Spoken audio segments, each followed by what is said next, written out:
Good morning എല്ലാ പ്രേക്ഷകർക്കും 24-ന്റെ വാർത്താ പ്രഭാതത്തിലേക്ക് സ്വാഗതം. ഒരു നല്ല ദിനം എല്ലാവർക്കും ആശംസിക്കുന്നു. ഇന്ന് ജൂൺ 23 ചൊവ്വാഴ്ചയാണ്, മിഥുനം 9. ഒരുപാട് വാർത്തകൾ പ്രതീക്ഷിക്കുന്ന ഒരു ദിവസം കൂടിയാണ്. കാരണം സർക്കാരിനെതിരെ വലിയ വിമർശനം പ്രതിപക്ഷം കടുപ്പിക്കുന്ന ഒരു ദിവസങ്ങളാണ് കടന്നു പോകുന്നത്. ഏറ്റവും പ്രധാനപ്പെട്ടത് ഈ മദ്യത്തിന് നികുതി കുറച്ച ആ തീരുമാനം, അതിൽ എന്തുകൊണ്ട് ആ തീരുമാനം എടുത്തു എന്നൊക്കെയുള്ള ചോദ്യങ്ങൾ പ്രതിപക്ഷം മാത്രമല്ല ഭരണപക്ഷത്തുനിന്നും ഉയർന്നു വരുന്ന സമയം കൂടിയാണ്. അതിൽ മുഖ്യമന്ത്രി എന്ത് നിലപാട് സ്വീകരിക്കും എന്നത് നിർണായകമാണ്.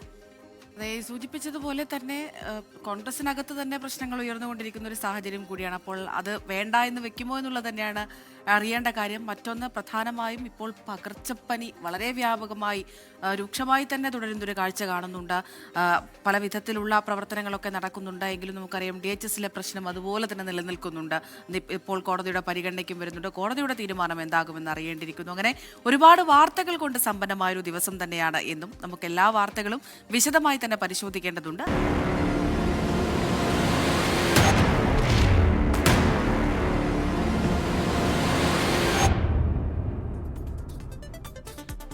ന്യൂസ് ബ്രേക്സിലേക്ക് വിശദമായി കടക്കാം. വീര്യം കുറഞ്ഞ മദ്യത്തിന്റെ നികുതി കുറയ്ക്കാനുള്ള തീരുമാനത്തിൽ മുഖ്യമന്ത്രി VD സതീശനെതിരെ കോൺഗ്രസിൽ തന്നെ പടയൊരുക്കം. തീരുമാനം പാർട്ടിയെ പ്രതിരോധത്തിലാക്കിയെന്ന് കോൺഗ്രസിലെ ഒരു വിഭാഗം നേതാക്കൾ ആരോപിക്കുന്നു. തെരഞ്ഞെടുപ്പ് കാലത്ത് പാർട്ടിക്കും മുന്നണിക്കും ഒപ്പം അടിയുറച്ചു നിന്ന ന്യൂനപക്ഷങ്ങളെ തീരുമാനം അകറ്റി എന്നാണ് വിലയിരുത്തൽ. ഏകപക്ഷീയമായ പോക്കിൽ പാർട്ടിക്കുള്ളിൽ KC വേണുഗോപാൽ വിഭാഗം VD സതീശനെതിരെ പോർമുഖം തുറന്നിട്ടുണ്ട്. റിനു ശ്രീധർ തിരുവനന്തപുരത്ത് നിന്ന് ചേർന്ന് കൂടുതൽ വിവരങ്ങളുമായി. Rinu, very good morning. സർക്കാർ ഇപ്പോൾ പുതിയ സർക്കാർ അധികാരമേറ്റ് ഒരു മാസം കഴിയുന്ന സമയത്താണ്, അല്ലെങ്കിൽ ഒരു മാസം ആകുമ്പോഴാണ് വലിയൊരു വിവാദം ആ മുന്നണിയെ ആകെ ബാധിച്ചിരിക്കുന്നത്. ഇപ്പോൾ നിലവിൽ കോൺഗ്രസിനകത്തും മുഖ്യമന്ത്രിക്കെതിരെ ഒരു പടയൊരുക്കം നടക്കുന്നു എന്ന രീതിയിലുള്ള വാർത്തകൾ പുറത്തു വരികയാണ്. എന്താണ് നമുക്ക് അറിയാൻ കഴിയുന്ന കാര്യങ്ങൾ? ഈ തീരുമാനം, അതായത് വീര്യം കുറഞ്ഞ മദ്യത്തിന് നികുതി കുറയ്ക്കാനുണ്ടായ തീരുമാനം അത് ഏകപക്ഷീയമായി പോയി എന്ന വിമർശനം കടുപ്പിക്കുകയാണ്. അതിൽ നിന്ന് ഒരു പിന്മാറ്റം ഉണ്ടാകുമോ?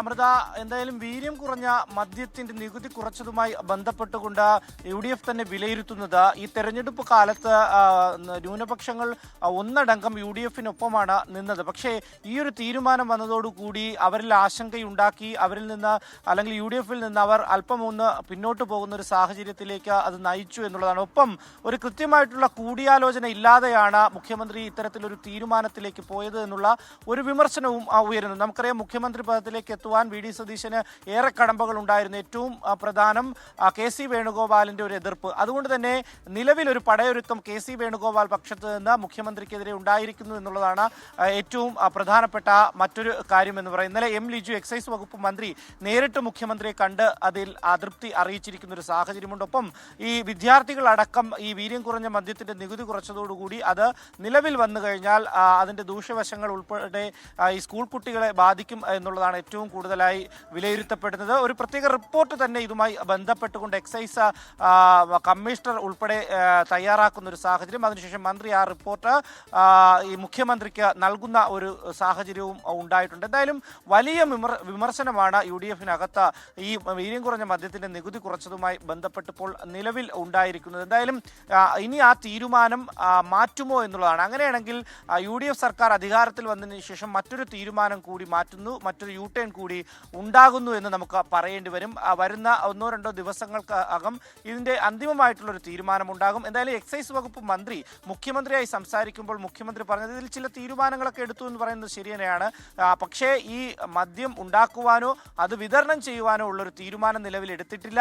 അത് കൂടിയാലോചിച്ച് കൃത്യമായിട്ടുള്ള തീരുമാനമായി മുന്നോട്ട് വരികയുള്ളൂ. അതെല്ലാവരുമായി ആലോചിക്കുമെന്നുള്ളൊരു കാര്യത്തിലാണ്. പക്ഷേ നിലവിൽ ഈ നികുതി കുറയ്ക്കുന്ന കാര്യം പ്രതിപക്ഷത്തിന് ഉൾപ്പെടെ ഒരു ആയുധമായിരിക്കുന്ന ഒരു സാഹചര്യമാണ്. കാര്യം LDF സർക്കാരാണ് ഈ വീര്യം കുറഞ്ഞ മദ്യവുമായി ബന്ധപ്പെട്ട് ചില തീരുമാനങ്ങൾ കൊണ്ടുവന്നതെങ്കിൽ പോലും അതിന്റെ നികുതിയുടെ വലിയ കുറവാണ് UDF സർക്കാർ കൊണ്ടുവന്നിരിക്കുന്നത്. ഇത് LDFന് അല്ലെങ്കിൽ പ്രതിപക്ഷത്തിന് ഒരു ആയുധമായിരിക്കുന്ന ഒരു സാഹചര്യമാണ് നിലവിലുള്ളത്. എന്തായാലും 2 ദിവസത്തിനകം ഇതുമായി ബന്ധപ്പെട്ട ഒരു അന്തിമ തീരുമാനത്തിലേക്ക് എത്തുമെന്നുള്ള ഒരു പ്രതീക്ഷയാണ് ഉള്ളത്. പ്രജിൻ, അമൃത. ശരി, ഏതായാലും ആ ഒരു തീരുമാനം മാറ്റേണ്ടി വരുമോ മുഖ്യമന്ത്രിക്ക് എന്നുള്ളതാണ് ഇനി അറിയേണ്ടത്. റിനു ശ്രീധറാണ് വിവരങ്ങൾ നൽകിയത്. നിയമസഭയിൽ ബജറ്റ് ചർച്ച ഇന്നും തുടരും. വീര്യം കുറഞ്ഞ മദ്യത്തിന് നികുതി നിശ്ചയിച്ചതുമായി ബന്ധപ്പെട്ട വിവാദം സഭയിൽ ഉയർന്നേക്കും. വിഷയത്തിൽ കോൺഗ്രസിനുള്ളിൽ ഭിന്നതയും സർക്കാരിനെതിരെ പ്രതിപക്ഷം ആയുധമാക്കും. സംസ്ഥാനത്തെ വൈദ്യുതി പ്രതിസന്ധി അടക്കമുള്ള വിഷയങ്ങളും പ്രതിപക്ഷം നിയമസഭയിൽ ഉന്നയിച്ചേക്കും.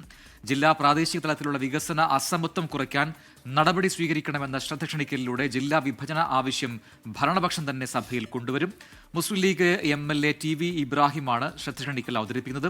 സംസ്ഥാനത്തെ വൈദ്യുതി പ്രതിസന്ധി അടക്കമുള്ള വിഷയങ്ങളും പ്രതിപക്ഷം നിയമസഭയിൽ ഉന്നയിക്കും. ആരോഗ്യവകുപ്പ് ഡയറക്ടർ സ്ഥാനത്ത് നിന്ന് ഡോക്ടർ KJ റീനയെ നീക്കിയ നടപടി സ്റ്റേ ചെയ്ത കേരള അഡ്മിനിസ്ട്രേറ്റീവ് ട്രൈബ്യൂണൽ ഉത്തരവ് ചോദ്യം ചെയ്തുള്ള സർക്കാരിന്റെ അപ്പീലിൽ ഹൈക്കോടതി ഇന്ന് വിധി പറയും. വൈകിട്ട് 4 മണിക്ക് ജസ്റ്റിസുമാരായ അനിൽ K നരേന്ദ്രനും S മുരളീകൃഷ്ണയും ഉൾപ്പെട്ട ഡിവിഷൻ ബെഞ്ചാണ് വിധി പറയുക. ഡോക്ടർ KJ റീനയുടെ ഡെപ്യൂട്ടേഷൻ കാലാവധി ഫെബ്രുവരിയിൽ അവസാനിച്ചെന്ന് സർക്കാർ അറിയിച്ചിരുന്നു. സംസ്ഥാനത്തെ ആരോഗ്യ മേഖലയിലെ അടിയന്തര സാഹചര്യം കണക്കിലെടുത്താണ് ഡയറക്ടറെ മാറ്റി നിയമിച്ചത്. തത്തുല്യമായ പദവിയിലാണ് പുതിയ നിയമനമെന്നും സർക്കാർ വാദിച്ചു. എന്നാൽ കേസുമായി ബന്ധപ്പെട്ട വസ്തുതകൾ പരിശോധിക്കേണ്ടത് ട്രൈബ്യൂണലാണെന്നും ഇടക്കാല ഉത്തരവിൽ ഇടപെടേണ്ട സാഹചര്യമുണ്ടോ എന്ന് മാത്രമേ പരിശോധിക്കുകയുള്ളൂവെന്നും കോടതിയും വ്യക്തമാക്കിയിരുന്നു. വിഷ്ണു സുരേഷ് കൂടുതൽ വിവരങ്ങളുമായി കൊച്ചിയിൽ നിന്ന് ചേരുകയാണ്. Vishnu, good morning. ഏറ്റവും പ്രധാനപ്പെട്ട നിർണായകമായ ഒരു വിധിയാണെന്ന് ഹൈക്കോടതിയിൽ നിന്ന് വരാൻ പോകുന്നത്. അത് സർക്കാരിന് അത്രമേൽ നിർണായകവുമാണ്. ഇതിൽ നേരത്തെ വാദങ്ങളെല്ലാം പൂർത്തിയായി കഴിഞ്ഞിട്ടുണ്ട്. ഒരു അടിയന്തര സാഹചര്യത്തിലെ നിയമനം, മാറ്റി നിയമനം എന്നാണ് ഇതിനെ സർക്കാർ വാദിക്കുന്നത്. പക്ഷേ അതങ്ങനെയല്ല എന്ന് ഡോക്ടർ റീനയും വാദിക്കുന്നുണ്ട്. അപ്പോൾ ഇന്ന് വൈകിട്ടാണ് ഉത്തരവ് പറയുക. ഈ വാദത്തിന്റെ സമയങ്ങളിലൊക്കെ തന്നെ എന്തൊക്കെ ഘടകങ്ങൾ സൂചിപ്പിച്ചായിരുന്നു ഇരുപക്ഷം മുന്നോട്ട് പോയത്? പ്രജിൻ, സർക്കാരിനും KJ റീനയ്ക്കും ഒരുപോലെ നിർണായകമായ വിധിയാണ് ഹൈക്കോടതിയിൽ നിന്നുണ്ടാകാൻ പോകുന്നത്. KJ റീനയുടെ സ്ഥാനമാറ്റം അല്ലെങ്കിൽ സ്ഥലമാറ്റം അത് കൃത്യമായി ചട്ടങ്ങൾ പാലിച്ചാണെന്നും അവർ ഡയറക്ടർ സ്ഥാനത്ത് ഡെപ്യൂട്ടേഷനാണ് തുടർന്നിരുന്നതും അത് അതിന്റെ കാലാവധി അവസാനിച്ചു, പിന്നീട് നീട്ടി നൽകിയില്ല എന്ന കാര്യങ്ങളൊക്കെയാണ് സർക്കാർ വാദമായി ഉന്നയിച്ചത്. KJ റീനയായിട്ട് ജോയിന്റ് സെക്രട്ടറിയാണ് തന്റെ സ്ഥലമാറ്റ ഉത്തരവ് പുറപ്പെടുവിച്ചെന്നുള്ള പ്രധാനപ്പെട്ട വാദമാണ് ഉന്നയിച്ചത്. അത്തരത്തിൽ അധികാരം അവർക്കില്ല തുടങ്ങിയ കാര്യങ്ങളും കോടതിയെ അറിയിച്ചിരുന്നു. രണ്ടു കൂട്ടരുടെയും വാദം വിശദമായി ഇന്നലെ കോടതിയിൽ നടന്നു. സർക്കാരിന് വേണ്ടി അഡീഷണൽ AG മുഹമ്മദ് ഷായാണ് നേരിട്ട് ഹാജരായത്. മറ്റ് ഈ ട്രൈബ്യൂണലിന്റെ വിധി നേരത്തെ റീനയ്ക്ക് അനുകൂലമായിരുന്നു. താൽക്കാലിക സ്റ്റേ ഉണ്ടായിരുന്നു. അതിൽ ഇടപെടണമോ വേണ്ടയോ എന്ന കാര്യത്തിലായിരിക്കും കോടതി തീരുമാനമെടുക്കുക. ജസ്റ്റിസുമാരായ അനിൽ K നരേന്ദ്രന്റെ അധ്യക്ഷനായ ബെഞ്ച് ഇന്ന് വൈകിട്ട് 4 മണിയോടുകൂടി വിധി പറയുമെന്നാണ് നമുക്ക് ലഭ്യമാകുന്ന വിവരം. അതിൽ പ്രധാനമായും പരിഗണിക്കപ്പെടുക എന്താണ് നിലവിൽ ട്രൈബ്യൂണലിന്റെ വിധി ഉണ്ടാകാൻ ഇടക്കാല ഉത്തരവിന്റെ സാധ്യത, ഒപ്പം അതിൽ എങ്ങനെയാണ് കോടതിക്ക് ഇടപെടാൻ പറ്റുക എന്നുള്ളതാണ്. ഒരുപക്ഷെ ആ ഉത്തരവിന്മേൽ, സർക്കാരിന്റെ ഉത്തരവിന്മേലുള്ള ഇടപെടലിലേക്ക് കോടതി പോകുമെന്ന കാര്യത്തിൽ ഒരു വ്യക്തത വന്നിട്ടില്ല. പ്രജിത്ത്, ശരി. വിഷ്ണു സുരേഷാണ് കൊച്ചിയിൽ നിന്നും വിശദാംശങ്ങൾ നൽകിയത്. കോഴിക്കോട് നിപ സ്ഥിരീകരിച്ച രോഗിയുടെ ഉറവിടത്തിൽ അവ്യക്തത തുടരുകയാണ്. രോഗിയുടെ വീടിന് സമീപം 5.5 കിലോമീറ്റർ ചുറ്റളവിൽ നിന്ന് മൃഗസംരക്ഷണ വകുപ്പ് ശേഖരിച്ച വവ്വാലുകളുടെ സാമ്പിളിൽ നിപ വൈറസിന്റെ സാന്നിധ്യമില്ല. ഭോപ്പാലിലെ national institute of high security animal ഡിസീസിൽ നടത്തിയ പരിശോധനാ ഫലമാണ് നെഗറ്റീവായത്. ദലീഷ തിലകൻ കോഴിക്കോട് നിന്ന് വിവരങ്ങൾ നൽകാൻ അയച്ചിരുന്നുണ്ട്. ദലീഷ, ഗുഡ് മോർണിംഗ്. നിപ രോഗബാധിതന്റെ ആരോഗ്യനില ഗുരുതരമായി തന്നെ തുടരുകയാണ്. അതിനിടയിലാണ് ഇപ്പോഴും ഇത് എവിടെ നിന്ന് വന്നു എന്നുള്ള കാര്യത്തിൽ ഒരു വ്യക്തത വരുത്താൻ കഴിയാത്തത്.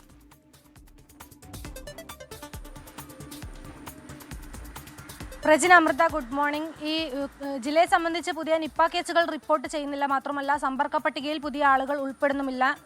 അതേസമയം നിപ്പ രോഗബാധിതന്റെ നില അത് അതീവ ഗുരുതരമായിട്ട് തുടരുന്ന സാഹചര്യവുമാണ് ഉള്ളത്. നിപ്പ ഭീതി ഒഴിയുന്നു എന്ന് ആരോഗ്യവകുപ്പ് പറയുമ്പോഴും ഈ രോഗബാധിതന്റെ ഈ രോഗ ഉറവിടത്തെ സംബന്ധിച്ചുള്ള അവ്യക്തത അത് ഇപ്പോഴും തുടരുകയാണ്. ആ ഒരു രോഗ ഉറവിടത്തെ സംബന്ധിച്ചുള്ള ഒരു അവ്യക്തത തന്നെയാണ് ആരോഗ്യവകുപ്പിനെ കുഴക്കുന്നതും. നേരത്തെ തന്നെ ഈ രോഗബാധിതന്റെ രാമനാട്ടുകരയിലെ വീടിന്റെ ഏകദേശം 5 കിലോമീറ്റർ ചുറ്റളവിൽ നിന്നും പിടികൂടിയ വവ്വാലുകളെ അതിന്റെ സാമ്പിളുകൾ ഭോപ്പാലിലെ ലാബിലേക്ക് പരിശോധനയ്ക്ക് അയച്ചിട്ടുണ്ടായിരുന്നു. അതിന്റെ പരിശോധനാ ഫലമാണ് ഇന്നലെ വന്നത്. അതിൽ നിപ്പ വൈറസിന്റെ സാന്നിധ്യം കണ്ടെത്താനായിട്ടില്ല.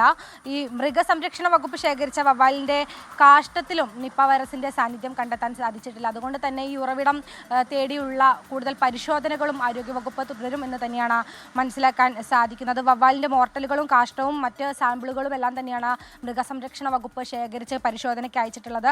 ഇതിൻ്റെ എല്ലാ ഫലവും നെഗറ്റീവാണ് എന്ന് തന്നെയാണ് മൃഗസംരക്ഷണ വകുപ്പ് അറിയിക്കുന്ന കാര്യം. മാത്രമല്ല ഈ രോഗിയുടെ ഗോഡൌണിനോട് ചേർന്ന് ഉള്ള വളർത്തു മൃഗങ്ങളുടെ സാമ്പിളുകളും പരിശോധനയ്ക്ക് അയച്ചിട്ടുണ്ടായിരുന്നു. ഈ പരിശോധന ഫലവും നെഗറ്റീവാണ് എന്നാണ് ആരോഗ്യവകുപ്പ് അറിയിക്കുന്ന കാര്യം. എന്തായാലും ഈ ഒരു ഉറവിടം തേടിയുള്ള ആ ഒരു യാത്ര അത് ഇനിയും തുടരുമെന്ന് തന്നെയാണ് മനസ്സിലാക്കാൻ സാധിക്കുന്നത്. നിപ്പ ഭീതി ഒഴിയുന്നു എന്ന് ആരോഗ്യവകുപ്പ് പറയുന്നുണ്ട്. അതേസമയം ഈ രോഗബാധിതന്റെ നില അത് അതീവ ഗുരുതരമായിട്ട് തന്നെ തുടരുന്ന സാഹചര്യമാണ് ഉള്ളത്. നിലവിൽ 104 പേരാണ് സമ്പർക്ക പട്ടികയിലുള്ളത്. കൂടുതൽ പേർക്ക് രോഗം സ്ഥിരീകരിക്കുകയോ കൂടുതൽ പേർ സമ്പർക്ക പട്ടികയിൽ ഉൾപ്പെടുകയോ ചെയ്തിട്ടില്ല എന്നുള്ള കാര്യം ആശ്വാസകരമായ കാര്യമാണ്.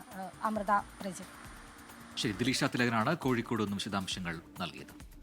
ഇനി ലോകകപ്പ് വിശേഷങ്ങളിലേക്കാണ്. ലോകം കാൽപന്താവേശത്തിൽ.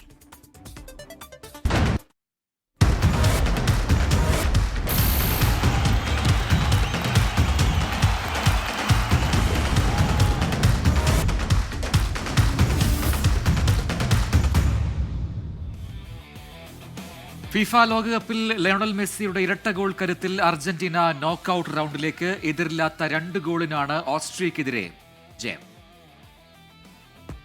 അൾജീരിയക്കെതിരെ കണ്ട അർജന്റീന ആയിരുന്നില്ല ഓസ്ട്രിയക്കെതിരെ. ഓസ്ട്രിയയുടെ ഹൈ പ്രസിംഗിന് മുന്നിൽ പലപ്പോഴും അർജന്റൈൻ താരങ്ങൾ വിറച്ചു. ഒടുവില പൂട്ടുപൊട്ടിക്കാൻ ഡാലസിൽ മിശിഹ അവതരിച്ചു. ഒന്നല്ല 2 വട്ടം. ആ ഇടംകാൽ കരുത്തിൽ ആ ചിറകിലേറി ചാമ്പ്യന്മാർ നോക്കൌട്ടിലേക്ക്.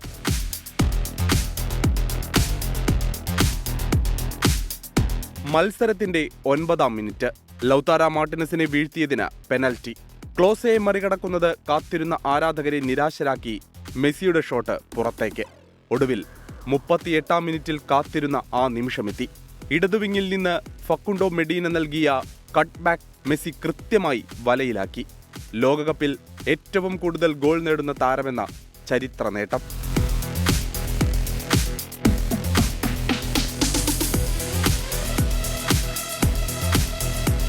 രണ്ടാം പകുതിയിൽ അർജന്റീനയ്ക്ക് അവസരങ്ങൾ ഒരുപാട് കിട്ടിയെങ്കിലും ഒന്നും വലയിലേക്ക് എത്തിക്കാനായില്ല. ഒരൊറ്റ ഗോളിൽ മത്സരം അവസാനിച്ചെന്ന് കരുതിയ നിമിഷം വീണ്ടും മെസ്സി മാജിക്. മെസ്സിയുടെ പാസിൽ അൽവാരസിന്റെ ഷോട്ട് ഗോൾ കീപ്പർ തടഞ്ഞു.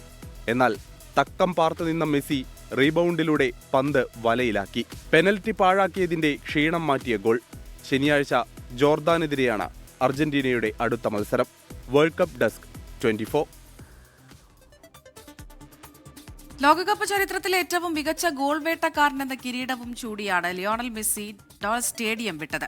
16 ഗോൾ നേടിയ ജർമ്മൻ ഇതിഹാസ താരം മിറോസ്ലാവ് ക്ലോസെയാണ് 18 ഗോൾ അടിച്ചുകൂട്ടി മെസ്സി മറികടന്നത്. നാളെ 39-ാം പിറന്നാൾ ആഘോഷിക്കുന്ന മെസ്സി ആരാധകർക്ക് ഗംഭീര പിറന്നാൾ സമ്മാനമാണ് നൽകിയിരിക്കുന്നത്.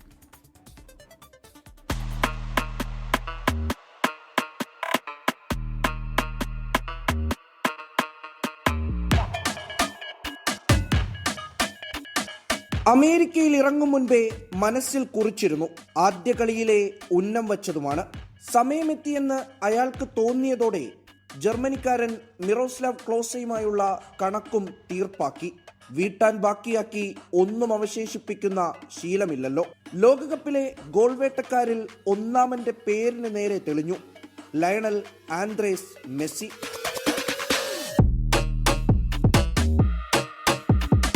ആൽബിസെലസ്റ്റുകളുടെ കണ്ണീർ നനവ് കൂടി ചേർത്ത് ക്ലോസെ കെട്ടിപ്പൊക്കിയ റെക്കോർഡാണ് മെസ്സി ക്ലോസ് ചെയ്തത്.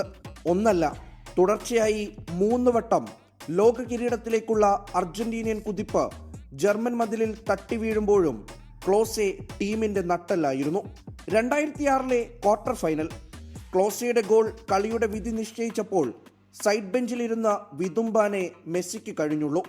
സൗത്ത് ആഫ്രിക്കൻ ലോകകപ്പിൽ ക്ലോസയുടെ ഇരട്ട ഗോൾ ഉൾപ്പെടെയാണ് മെസ്സിക്കും പരിശീലക വേഷത്തിലെത്തിയ മറഡോണയ്ക്കും മടക്ക ടിക്കറ്റ് നൽകിയത്.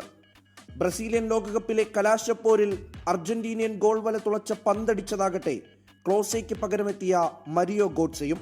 മികച്ച താരത്തിനുള്ള സ്വർണ്ണപ്പന്ത് നേടുമ്പോഴും വാടിത്തളർന്ന മുഖവുമായി നിന്ന അയാളെന്ന് ക്ലോസയുടെ കണ്ണിൽ നോക്കി മനസ്സിൽ ഉറപ്പിച്ചതാകുമോ ഈ മുഹൂർത്തം?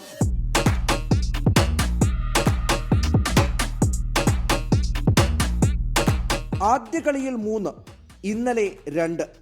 അധികം സമയമെടുക്കാതെയാണ് വിശ്വവേദിയിൽ മറ്റൊരർത്ഥത്തിൽ കൂടി മെസ്സി ഒന്നാമനായത്. നാളെ 39-ാം വയസ്സിലേക്ക് കടക്കുന്നതിന് മുൻപ് ആരാധകർക്ക് നൽകിയ പിറന്നാൾ മധുരം. പിന്നാലെ പലരും വരുന്നുണ്ടെന്ന് അയാൾക്കറിയാം. എന്നാൽ ബൂട്ടഴിച്ച ശേഷവും പതിറ്റാണ്ടുകളോളം അവരെയൊക്കെയും തൻ്റെ നിഴൽ മാത്രമാക്കി നിർത്താനുള്ള മാജിക്ക് ഇന്നും മെസ്സിയുടെ കാലുകൾക്കുണ്ട്. World cup desk 24.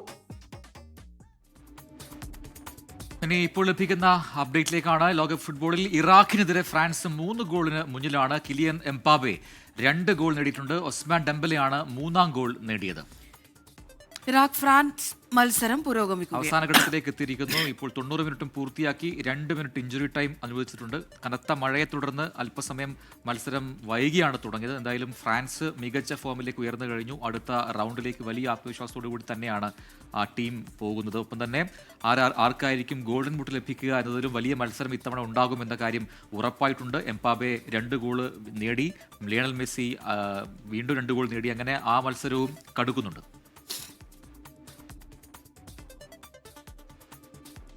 രാജ്യത്തേക്ക് ആണവ നിരീക്ഷകരെ പ്രവേശിപ്പിക്കാൻ ഇറാൻ അനുമതി നൽകിയെന്ന അമേരിക്കൻ വൈസ് പ്രസിഡന്റ് JD വാൻസിന്റെ വാദം തള്ളി ഇറാൻ. ആണവ വിഷയത്തിൽ പുതിയ കാര്യങ്ങളൊന്നും തന്നെ സമ്മതിച്ചിട്ടില്ല എന്നും ആദ്യവട്ട ചർച്ചയിൽ ആണവ വിഷയം ചർച്ച ചെയ്തിട്ടില്ല എന്നും ഇറാൻ വ്യക്തമാക്കുന്നു. ഇറാന്റെ മരവിപ്പിച്ച ആസ്തികൾ വിട്ടു നൽകുമ്പോൾ ആ പണം എന്തു ചെയ്യണമെന്ന് അമേരിക്ക തീരുമാനിക്കുമെന്ന് വൈസ് പ്രസിഡന്റ് JD വാൻസ് പറഞ്ഞു. ഗൾഫ് രാജ്യങ്ങളിലേക്കുള്ള US സ്റ്റേറ്റ് സെക്രട്ടറി മാർക്കോ റൂബിയോയുടെ സന്ദർശനം ഇന്ന് തുടങ്ങുകയാണ്. അമേരിക്കയിൽ നിന്ന് മധു കൊട്ടാരക്കര ഏറ്റവും പുതിയ അപ്ഡേറ്റുകളുമായി ചേരുന്നു. മധു, വെരി ഗുഡ് മോർണിംഗ്. അവിടെ ഗുഡ് ഈവനിംഗ് ആണെന്ന് അറിയാമെങ്കിലും ഒരു ഗുഡ് മോർണിംഗ് ഇരിക്കട്ടെ. അപ്പോൾ സ്വിറ്റ്സർലൻഡിലെ ചർച്ചകൾ അത് നടന്നുകൊണ്ടിരിക്കുന്നു. ആ സമയത്ത് ആദ്യ ദിനം പൂർത്തിയാകുമ്പോൾ തന്നെ ഇരുപക്ഷത്തു നിന്നും 2 അഭിപ്രായങ്ങൾ വരുന്നു എന്നുള്ളതാണ്. അപ്പോൾ ചർച്ചയുടെ മുന്നോട്ട് പോക്കിനെ അതൊക്കെ ബാധിക്കുമോ എന്ന സംശയം കൂടി ബലപ്പെടുന്നു. മധു. Good morning Prajin, Amrita. ഇവിടെ പ്രജിൻ, മഴയാണ്. മഴയത്ത് ഫുട്ബോളും നടക്കുകയാണ് മെറ്റ്ലൈഫ് സ്റ്റേഡിയത്തിൽ. നീ വാർത്തയിലേക്ക് വരികയാണെന്നുണ്ടെങ്കിൽ ഇറാനുമായിട്ടുള്ള യുദ്ധം അവസാനിപ്പിക്കുവാൻ ലക്ഷ്യമിട്ടുള്ള ചർച്ചകൾ നമുക്കറിയാം. കഴിഞ്ഞ കുറേ മണിക്കൂറുകൾ US വൈസ് പ്രസിഡന്റ് JD വാൻസിന്റെ നേതൃത്വത്തിലായിരുന്നു. അദ്ദേഹം ഇപ്പോൾ സ്വിറ്റ്സർലൻഡിൽ നിന്ന് തിരിച്ച് വാഷിംഗ്ടണിലേക്ക് വന്നുകൊണ്ടിരിക്കുകയാണ്. ഞായറാഴ്ച തുടങ്ങിയ ഈ അമേരിക്ക ഇറാൻ ചർച്ചകൾ, അതിന്റെ തുടർ ചർച്ചകളും ഒക്കെ വളരെ മികച്ചതായിരുന്നു എന്നാണ് അദ്ദേഹം മടങ്ങും മുമ്പ് മാധ്യമപ്രവർത്തകരോട് പ്രതികരിച്ചത്. മുമ്പ് അമേരിക്ക നൽകിയ വാഗ്ദാനങ്ങളുണ്ട്. അതൊക്കെ പാലിക്കുന്നതിന്റെ ഭാഗമായി ഇറാന്റെ എണ്ണ വിൽപ്പനയ്ക്ക് US ട്രഷറി ഡിപ്പാർട്ട്മെന്റ് ഇന്ന് 60 ദിവസത്തെ ഇളവ് പ്രഖ്യാപിച്ചു. അതൊരു വലിയ വാർത്ത തന്നെയാണ്. ഇറാനെ പൂർണ്ണമായും ആണവ മുക്തമാക്കുന്നതിന്റെ ഒരു ഫസ്റ്റ് സ്റ്റെപ്പ് എന്നുള്ള രീതിയിൽ രാജ്യത്ത് ആണവ നിരീക്ഷകരെ പ്രവേശിപ്പിക്കുവാൻ ഇറാൻ സമ്മതിച്ചതായിട്ടാണ് JD വാൻസ് മടങ്ങും മുമ്പ് വ്യക്തമാക്കിയത്. എന്നാൽ നിരീക്ഷണവുമായി ബന്ധപ്പെട്ട് ഒരു ഉറപ്പുകളും നൽകിയിട്ടില്ലെന്ന് ഇറാൻ ഇതിനോട് പ്രതികരിക്കുകയും ചെയ്തു. ഏതാണ്ട് 18 മണിക്കൂർ നീണ്ട ചർച്ചകളിൽ ആണവ വിഷയം സംസാരിച്ചിട്ടേ ഇല്ലെന്നാണ് ഇറാനിലെ ഔദ്യോഗിക വാർത്താ ഏജൻസിയായ ഇർണയും ഇത് സംബന്ധിച്ച് റിപ്പോർട്ട് ചെയ്യുന്നത്. അതേസമയം ഈ ഇറാന്റെ മരവിപ്പിച്ച ഫണ്ടുകൾ വിട്ടു നൽകുവാനുള്ള ഒരു പുതിയ പദ്ധതി വാൻസ് ഈ ചർച്ചയിൽ മുന്നോട്ട് വെച്ചിട്ടുണ്ട്. എന്നാൽ ഈ പണം ഉപയോഗിച്ച് ഇറാൻ എന്തൊക്കെ വാങ്ങണം എന്ന് തീരുമാനിക്കാനും അതിന് പെർമിഷൻ നൽകാനുമുള്ള പൂർണ്ണ അധികാരം അമേരിക്കയ്ക്കായിരിക്കുമെന്നതാണ് ഇതിലെ ഒരു പ്രധാന വ്യവസ്ഥ. അതുപോലെ ഈ 60 ദിവസത്തേക്ക് US ഇറാനുള്ള എണ്ണ ഉപരോധങ്ങൾ നിർത്തിവെച്ചതോടെ ഇറാന് തങ്ങളുടെ എണ്ണ കയറ്റുമതി വർദ്ധിപ്പിക്കുവാനും അതുപോലെ രാജ്യാന്തര വിപണിയിൽ കൃത്യമായ ഒരു വില ഈടാക്കാനും ഒക്കെ സാധിക്കുമെന്നുള്ളത് ഒരു വലിയ കാര്യമാണ് ഇറാനെ സംബന്ധിച്ച്. അതേസമയം ഈ ഡിപ്ലോമാറ്റിക് മാർഗങ്ങളിലൂടെ ഉപരോധം മറികടക്കാൻ കഴിഞ്ഞത് വലിയൊരു നേട്ടമായിട്ട് ഇറാന്റെ പാർലമെന്റ് സ്പീക്കറും ഈ ചർച്ചകൾക്ക് നേതൃത്വം നൽകിയ മുഹമ്മദ് ബക്കർ കാലിബാഫും പറഞ്ഞു. ഹോർമൂസ് കടലിടുക്കിലൂടെയുള്ള കപ്പൽ ഗതാഗതം സുരക്ഷിതമാക്കാൻ അമേരിക്ക ഉൾപ്പെടെയുള്ള രാജ്യങ്ങളുമായിട്ടുള്ള ഭാവിയിൽ ഒരു ആശയക്കുഴപ്പം ഉണ്ടാകാതിരിക്കുവാനും ഒരു ഹോട്ട്ലൈൻ ടെലിഫോൺ സംവിധാനം ഏർപ്പെടുത്തുവാൻ ഇറാൻ തീരുമാനിച്ചിട്ടുണ്ട്. സ്വിറ്റ്സർലൻഡിൽ അമേരിക്കയുമായിട്ടുള്ള ചർച്ചകൾക്ക് ശേഷം മുഹമ്മദ് ബക്കർ കാലിബാഫും തിരിച്ചു മടങ്ങിയാണ്. US state secretary Marco Rubio അല്പസമയത്തിനുള്ളിൽ ഗൾഫിലെത്തും. ഗൾഫ് രാജ്യങ്ങളുമായിട്ടുള്ള ചർച്ചകളിൽ ഇറാൻ വിഷയമായിരിക്കും പ്രധാനമായിട്ടും മുമ്പോട്ട് വെക്കുന്നത്. പ്രജിൻ, അമൃത. ശരി. അഭിനേതാക്കളുടെ സംഘടന അമ്മയിൽ നിന്ന് ശ്വേതാ മേനന്റെ നേതൃത്വത്തിലുള്ള ഭരണസമിതി രാജിവെച്ചതോടെ സംഘടനയിൽ ചേരിപ്പോര് രൂക്ഷമാവുകയാണ്. ശ്വേതയെ അനുകൂലിച്ചും പ്രതികൂലിച്ചും അംഗങ്ങൾ രണ്ടായി നിൽക്കുകയാണ്. ശ്വേതാ മേനോന് ഐക്യദാർഢ്യം പ്രഖ്യാപിച്ച് മല്ലിക സുകുമാരൻ കൂടി രാജിവെച്ചതോടെ പ്രതിസന്ധി പരിഹരിക്കാൻ അഡ്ഹോക് കമ്മിറ്റി വൈകാതെ ചേരും എന്നുകൂടി അറിയുന്നു. വിഷ്ണു സുരേഷ് കൊച്ചിയിൽ നിന്ന് ചേരുന്നതിന് കൂടുതൽ വിവരങ്ങളുമായി. വിഷ്ണു, അഭിനേതാക്കളുടെ സംഘടന അമ്മയിലെ പ്രതിസന്ധി അത് ഒരു എന്താണ് പൊട്ടി പറക്കുന്ന പട്ടം പോലെയായി മാറിയിട്ടുണ്ട്. എന്താണ് ഇതിൽ നിലവിൽ നമുക്ക് മനസ്സിലാക്കാൻ കഴിയുന്ന കാര്യങ്ങൾ? എന്തുകൊണ്ടാണ് ഈ മുതിർന്ന താരങ്ങളൊന്നും ഈ വിഷയത്തിൽ ഇടപെടാത്തത്? കാരണം ഈ പ്രതിസന്ധിക്കൊക്കെ ഇടയാക്കിയ ഒരുപാട് വിഷയങ്ങളുണ്ട്. ആ വിഷയങ്ങളിൽ പോലും ഈ താരങ്ങളുടെ ഒന്നും പ്രതികരണം ഇതുവരെ ഉണ്ടായിട്ടില്ല എന്നത് ശ്രദ്ധേയമാണ്. Prajin, good morning. ഒരു രാഷ്ട്രീയ കക്ഷി അല്ലെങ്കിൽ രാഷ്ട്രീയ പാർട്ടിക്ക് ഉണ്ടാകുന്നതിനേക്കാൾ വലിയ ആരോപണ പ്രത്യാരോപണങ്ങളും ഗ്രൂപ്പിസവും ഒക്കെയാണ് നിലവിൽ അമ്മയിൽ ഉടലെടുത്തിരിക്കുന്നത്. അതിന്റെ പ്രതിഫലനമായാണ് നിലവിൽ ശ്വേതാ മേനോൻ രാജിവെച്ച് പുറത്തു പോകേണ്ട സാഹചര്യം ഉണ്ടായത്. അതിന് പിന്നാലെ തന്നെ ശ്വേതയ്ക്ക് ഐക്യദാർഢ്യമായ ഒരു വിഭാഗവും ശ്വേതയെ എതിർത്ത ഒരു വിഭാഗവും, അങ്ങനെ രണ്ട് വിഭാഗങ്ങളാണ് ഇപ്പോൾ അമ്മയിലുള്ളത്. ആ രണ്ടാമത്തെ വിഭാഗം, ശ്വേതയെ എതിർക്കുന്ന വിഭാഗം, അധികാര സ്ഥാനങ്ങളിലേക്ക് എത്താനുള്ള ശ്രമവും ഇതിനോടകം തന്നെ ആരംഭിച്ചിട്ടുണ്ട്. നിലവിൽ അഡോ കമ്മിറ്റിക്കാണ് ചുമതല. അവർ യോഗം ചേർന്ന് ഈ കണക്കിന്റെ കാര്യത്തിലടക്കം ഒരു തീരുമാനത്തിലേക്ക് എത്തും. അതിനുശേഷം തെരഞ്ഞെടുപ്പുമായി ബന്ധപ്പെട്ടുള്ള ഡേറ്റ് തീരുമാനിക്കാനുള്ള ഉത്തരവാദിത്വം അവർക്ക് തന്നെ കൈമാറും, അവർ തന്നെ എടുക്കുമെന്നാണ് നമുക്ക് ലഭ്യമാകുന്ന വിവരം. ഇന്നലെ കണ്ടൊരു പ്രധാനപ്പെട്ട കാഴ്ച അഡോ കമ്മിറ്റിയിൽ നിന്ന് ആശാ അരവിന്ദ് രാജിവെക്കുന്നതാണ്. ഒപ്പം ശ്വേതയ്ക്ക് പിന്തുണ പ്രഖ്യാപിച്ചുകൊണ്ട് മല്ലിക സുകുമാരനും രാജിവെക്കുന്ന സാഹചര്യമുണ്ടായി. അങ്ങനെ വളരെ കലുഷിതമായ ഒരു അന്തരീക്ഷത്തിലൂടെ അമ്മ സംഘടന കടന്നു പോവുകയാണ്. കഴിഞ്ഞ ഒരു 2 വർഷമായി അമ്മയുടെ ഒരു സാഹചര്യം ഇതാണ്. ആ പ്രശ്നങ്ങളൊക്കെ പരിഹരിക്കാൻ ഒരു സ്ത്രീ നേതൃത്വം എത്തുമ്പോൾ അതെല്ലാം പരിഹരിക്കപ്പെടുമെന്ന് പ്രതീക്ഷിച്ചെങ്കിലും അതുണ്ടാകുന്നില്ല. അവരും അവിടെ നിന്ന് പുറത്തേക്ക് പോകേണ്ട സാഹചര്യം ഉണ്ടാകുന്നു. ഇനിയിപ്പോൾ അമ്മയിൽ എന്ത് എന്നുള്ള ചോദ്യമാണ് അവശേഷിക്കുന്നത്. അതിനൊരു തീരുമാനമുണ്ടാക്കുക അഡോ കമ്മിറ്റി ആയിരിക്കും. ഒപ്പം തന്നെ ഇനി അഡോ കമ്മിറ്റി എടുക്കുന്ന നിലപാടുകളായിരിക്കും അമ്മയുടെ ഭാവി തീരുമാനിക്കാൻ പോകുക. അത് തെരഞ്ഞെടുപ്പ് അടക്കമുള്ള കാര്യങ്ങളിലേക്ക് ആ തീരുമാനം ഏറെ നിർണായകമാവുകയും ചെയ്യും. ശരി, വിഷ്ണു സുരേഷാണ് കൊച്ചിയിൽ നിന്ന് വിശദാംശങ്ങൾ നൽകിയത്. CMR ലെക്സാലോജിക് മാസപ്പടി കേസിൽ ഇടപാടിൽ 2ാം ഘട്ട അന്വേഷണം പുരോഗമിക്കുകയാണ്. ഇതുവരെ വീണ ടി അടക്കം 5 പേരെയാണ് ചോദ്യം ചെയ്തത്. ഇതിൽ CMR അധികൃതരായ 4 പേർ ഉൾപ്പെടുന്നുണ്ട്. CMRL 9 പേർക്കാണ് നോട്ടീസ് നൽകിയിട്ടുള്ളത്. കേസിൽ SFIO അനുബന്ധ രേഖകൾ ഇനിയും EDക്ക് ലഭിച്ചിട്ടില്ല. ഇതുകൂടി ലഭിച്ച ശേഷം 29-ന് ഹാജരാകാനാണ് വീണ ടിക്ക് നൽകിയിട്ടുള്ള നിർദ്ദേശം. പത്മ പുരസ്കാരങ്ങൾ 2ാം ഘട്ടം ഇന്നാണ് വിതരണം ചെയ്യുക. പത്മഭൂഷൺ പുരസ്കാരം ഏറ്റുവാങ്ങാൻ മമ്മൂട്ടി ഡൽഹിയിൽ എത്തിക്കഴിഞ്ഞു. രാഷ്ട്രപതി ദ്രൗപദി മുർമുവിൽ നിന്നും പുരസ്കാരം ഏറ്റുവാങ്ങും. രാഷ്ട്രപതി ഭവനിലെ ഗണതന്ത്ര മണ്ഡപിലാണ് ഇന്ന് വൈകിട്ട് ചടങ്ങ് നടക്കുക. രാവിലെ ചടങ്ങിനായുള്ള റിഹേഴ്സലുകൾ നടക്കും. മമ്മൂട്ടി കൂടാതെ മലയാളികളായ justice KT Thomas, Kalamandalam Vimala Menon, Vellappally Natesan തുടങ്ങിയവരും ഇന്ന് പുരസ്കാരങ്ങൾ സ്വീകരിക്കും. 65 പേർക്കാണ് ഇന്ന് പത്മ പുരസ്കാരങ്ങൾ വിതരണം ചെയ്യുക. മെയ് 25-ന് നടന്ന ആദ്യ ചടങ്ങിൽ 66 പേർക്ക് പുരസ്കാരങ്ങൾ വിതരണം ചെയ്തിരുന്നു. പത്മശ്രീ പുരസ്കാരം ഏറ്റുവാങ്ങുന്നതിൽ അങ്ങേയറ്റം സന്തോഷമുണ്ടെന്ന് കലാമണ്ഡലം വിമല മേനൻ 24നോട് പറഞ്ഞു. രാഷ്ട്രം ബഹുമാനത്തോടെ നൽകിയ പുരസ്കാരം കൂടുതൽ ധൈര്യം പകർന്നു നൽകിയെന്നും വിമല മേനൻ പ്രതികരിച്ചു. 65 വർഷം തികഞ്ഞു നിൽക്കുന്ന എനിക്ക് ഇങ്ങനൊരു പരമോന്നത അവാർഡ് കിട്ടിയതിൽ അങ്ങേയറ്റം സന്തോഷിക്കുന്നതോടൊപ്പം തന്നെ രാഷ്ട്രം എന്നെ അത്രയധികം ബഹുമാനത്തോടു കൂടി തന്ന ഈ അവാർഡ് കേരളത്തിനു കൂടി അഭിമാനമായിട്ട് തോന്നത്തക്ക വിധത്തിൽ എനിക്ക് നേടിയെടുക്കാൻ സാധിച്ചു എന്നതിൽ അഭിമാനം കൊള്ളുന്ന ഒരു കലാകാരിയാണ് ഞാൻ. ഈ അവാർഡ് കിട്ടിയതോടുകൂടി കുറച്ചും കൂടി ധൈര്യം വന്നു. മോഹിനിയാട്ടത്തിനെ ഒന്നും കൂടി പരിപോഷിപ്പിക്കാനും കൂടുതൽ വിദ്യാർത്ഥിനികൾക്ക് അത് പകരുവാനും ദൈവം കടാക്ഷിക്കട്ടെ എന്ന് ഞാൻ പ്രാർത്ഥിക്കുന്നു. നഗരത്തിന്റെ തിരക്കുകൾക്കിടയിൽ നിന്ന് ഓടി ഒളിക്കാൻ ആഗ്രഹിക്കാത്തവരുണ്ടാകില്ല. കൊച്ചിയിൽ അങ്ങനെ ചില ഇടങ്ങളുണ്ട്. ആ ഒരിടത്തേക്കാണ് നമ്മൾ ഇന്ന് പോകുന്നത്. കൊച്ചി ക്വീൻസ് വാക്ക്വേ ആണ്. എത്രയൊക്കെ സുന്ദരമാണെങ്കിലും ഇന്ന് ചില പ്രതിസന്ധികളും ക്വീൻസ് വാക്ക്വേക്ക് നേരിടുന്നുണ്ട്.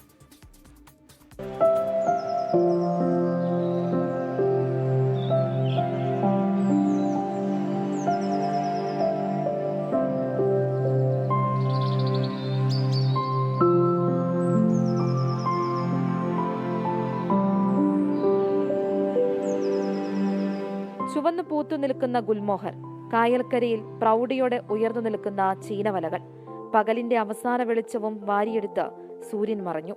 ക്യൂൻസ് വേ അതിസുന്ദരിയായി.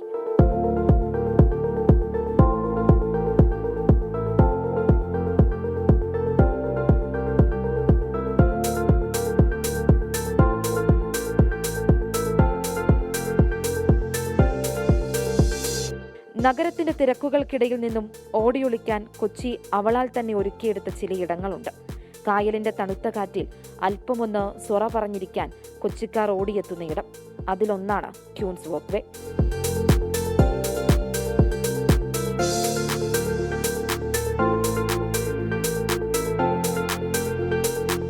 ജീവിതത്തിൽ പൊരുതി ജയിച്ച സ്ത്രീകളുടെ ചിത്രങ്ങൾ കൊണ്ട് മനോഹരമായ ജഡയുടെ കെട്ടിടമാണ് ക്യൂൻസ് വേയിൽ ഇന്ന് ഏറ്റവും സുന്ദരി.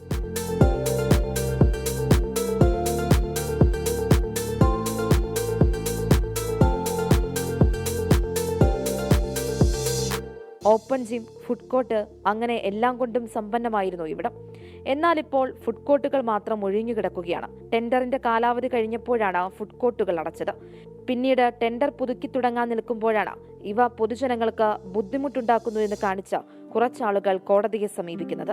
സ്ഥാപനം തുറക്കുന്നത് കോടതി താൽക്കാലികമായി അങ്ങനെ സ്റ്റേ ചെയ്തു. എന്നാൽ ഇവിടെ എത്തുന്ന ആളുകൾ പറയുന്നത് ഫുഡ് കോർട്ടുകൾ ഉടൻ തുറക്കണമെന്നാണ്. കാരണം ഇവ കൂടി തുറക്കുമ്പോൾ നൈറ്റ് ലൈഫ് ഇവിടെ കൂടുതൽ രസകരമാകും.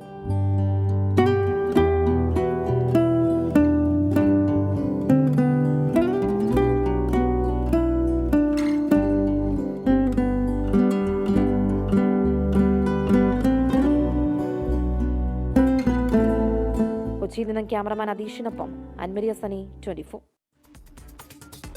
ലക്നൌവിൽ കമ്പ്യൂട്ടർ പരിശീലന കേന്ദ്രവും ഗെയിമിംഗ് സെന്ററും പ്രവർത്തിച്ചിരുന്ന കെട്ടിടത്തിന് തീപിടിച്ച് 15 വിദ്യാർത്ഥികൾ മരിച്ച സംഭവം അന്വേഷിക്കാൻ പ്രത്യേക അന്വേഷണ സംഘത്തെ ചുമതലപ്പെടുത്തി ഉത്തർപ്രദേശ് സർക്കാർ.